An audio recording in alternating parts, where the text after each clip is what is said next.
¿Qué tal? Muy buenas tardes, bienvenidos a una emisión más de En Contexto, abriendo la conversación en Michoacán. Vamos a estar conversando el día de hoy con una internacionalista, con Desi Gutiérrez. Ya habíamos conversado con ella justamente de temas que tienen que ver con problemas de otros países, pero que repercuten de forma directa o indirecta, pues en otras naciones como México, por ejemplo.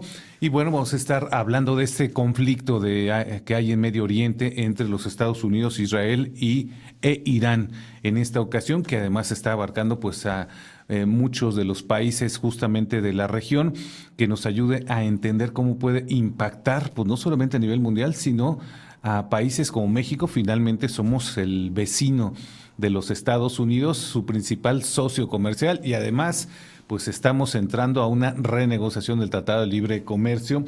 Desi Gutiérrez es internacionalista, es creadora de contenido, analista, y a quien le agradecemos y te damos la bienvenida nuevamente a los micrófonos de Fórmula, de Radio Fórmula Morelia. Desi, ¿cómo estás? Bien, muchas gracias. Estoy muy contenta de estar aquí hablando de algo tan importante para el mundo entero y para México, sin duda alguna. Bueno, finalmente, yo creo que si hablamos de Medio Oriente, indefectiblemente nos viene a la cabeza los problemas que siempre ha habido en la región, unos contra otros, la guerra Irán-Irak que duró muchísimos años allá por los 80, después estos conflictos que siempre se han mantenido durante décadas entre Israel con los países de la región, después entran todos estos países con un poderío económico pues impresionante, ¿no? Como es Arabia Saudita, Emiratos Árabes, etcétera. Pero bueno, finalmente, en esta ocasión me parece que el conflicto ha escalado ya a niveles preocupantes. Este conflicto armado entre Estados Unidos, Israel e Irán. ¿Cómo lo lees después de pues ya varias semanas de que lleva este problema dando mucho de qué hablar y que se han encendido ya las alarmas en muchos sentidos, no solamente en las que tienen que ver con temas de seguridad y militares, sino ya incluso económicos, Desi? Claro, pues mira, esta guerra, porque es como se llama, al final fue lanzada a través de una ofensiva militar estadounidense que decidió llamar Furia Épica. Entonces, en este sentido, sepamos el contexto de cómo se lanza inicialmente esto. Fue el 28 de febrero, ya vamos para un mes, cuando inicialmente esto se lanza diciendo que iba a durar máximo 4 semanas, con una posibilidad de que hoy ya estamos viendo que hoy se sigue alargando y no se ve para cuándo se vaya a acabar. Entendamos el contexto en donde el por qué se justifica Estados Unidos e Israel el haber avanzado en contra de Irán en un sentido en el que se supone era porque Irán se estaba convirtiendo en una amenaza inminente debido a su programa nuclear, que no estaban queriendo dejar ir para poder tener un arma que pueda atentar directamente en contra de Israel o de Estados Unidos. El tema aquí es que en el contexto, y que luego no recordamos, es que Irán sí estaba voluntariamente participando en negociaciones constantes semanas antes de este ataque, en donde incluso un día antes, o creo que fue el mismo día, o sea, en cuestión a tiempos de cómo viaja Medio Oriente y Occidente, Irán había presentado un proyecto en donde literal estaba aceptando el abandonar por completo y hasta dar el poco uranio desarrollado que tenían para poder evitar una escalada militar.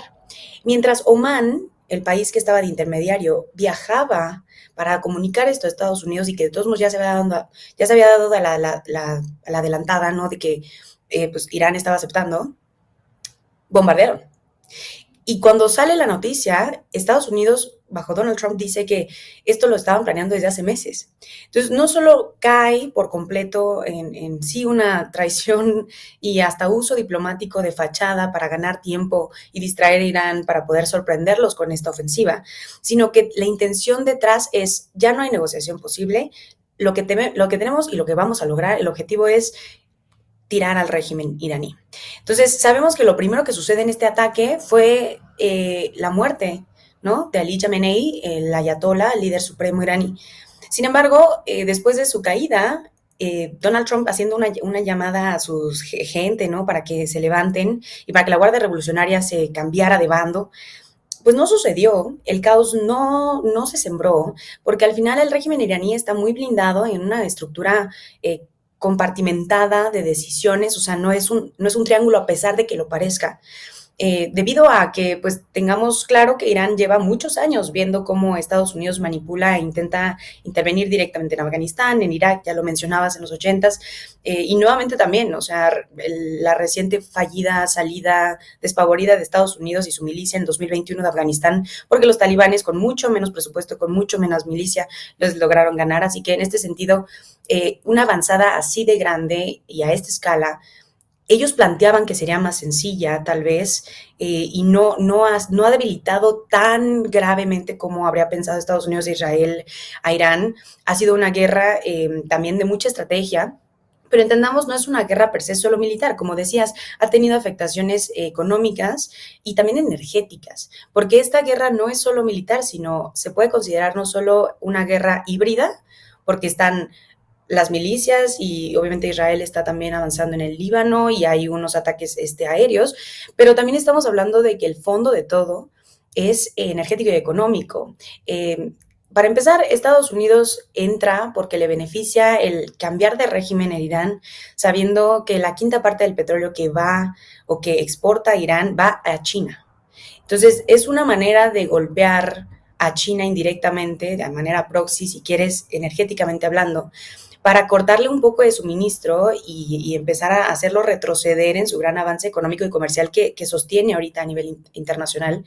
Y también, por otra parte, a Israel le conviene muchísimo el cambiar de régimen en Irán, porque es uno de los grandes rivales de la región y que, por supuesto, financia grupos en distintas partes, pues en Líbano, en Siria, que no le permiten avanzar en la toma de territorio, sabiendo que Israel, bajo el gobierno de Netanyahu, tiene una explícita estrategia y meta de lograr el gran Israel. O sea, eso no es conspiranoico, eso no es algo inventado. O sea, sabemos que la intención de Israel sí es crecer en la región y tomar muchos más territorios. O sea, entonces, en este sentido, para ellos esta guerra a esta escala conviene por los supuestos beneficios que traería de ganarse. El tema es que Irán tiene mucho a su favor, no solo en que han trabajado durante años su esquema de defensa y sus misiles que ya hasta son hipersónicos, ¿no? O sea, entonces en este sentido tienen una estrategia muy clara de cómo atacar a los aliados de Estados Unidos en la región y también cerrar un estrecho que ellos poseen que es súper fuerte. En materia del paso del comercio y el paso del petróleo, el estrecho de Hormuz es un eje clave. No sé si hasta cierto punto Estados Unidos logró medir el qué tanto impacto tendría no solo en sus aliados, a los cuales no les avisaron que iban a realizar esta ofensiva en contra de Irán, y que ahora están pidiendo que intercedan para abrir dicho estrecho que controla por completo Irán y que también tiene la capacidad de eliminar cualquier buque que quiera pasar. Irán en este sentido, aprovechándose que no es tan fuerte militarmente, pero sí en este aspecto, ha manipulado y ha dicho, ¿no?, que quien quiera pasar el estrecho de Hormuz, pues fácilmente mejor saque a los diplomáticos estadounidenses e israelíes de su país y tienen libre paso, aludiendo a sí buscar una traición diplomática de los aliados propios de Estados Unidos que se están viendo afectados, y también incluso se está planteando el que quien quiera pasar con sus buques y no sea agredido por Irán, pues que simplemente pues ya no paguen dólares, que paguen yuanes. Y en este sentido es una táctica también pues ya económica y energética para también golpear financieramente el status quo del petrodólar estadounidense que ha regido desde hace muchos años debido a su pacto con Arabia Saudita. Esta guerra en muchos sentidos ha significado pues un antes y un después, me parece, para los Estados Unidos. Está exhibiendo justamente pues la retórica del presidente de los Estados Unidos, Donald Trump. Ahorita vamos a ver cómo integrantes de su propio equipo pues lo han contradecido y finalmente pues Estados Unidos está quedando solo, incluso sin recibir el apoyo de sus aliados. Ahorita después de la pausa me gustaría que nos comentaras cómo se explica esto justamente, que los países de la OTAN o, por ejemplo, los países asiáticos pues no estén apoyando a Donald Trump en esta invasión, en esta guerra que tiene con Irán. Ahorita después de la pausa no lo comentas.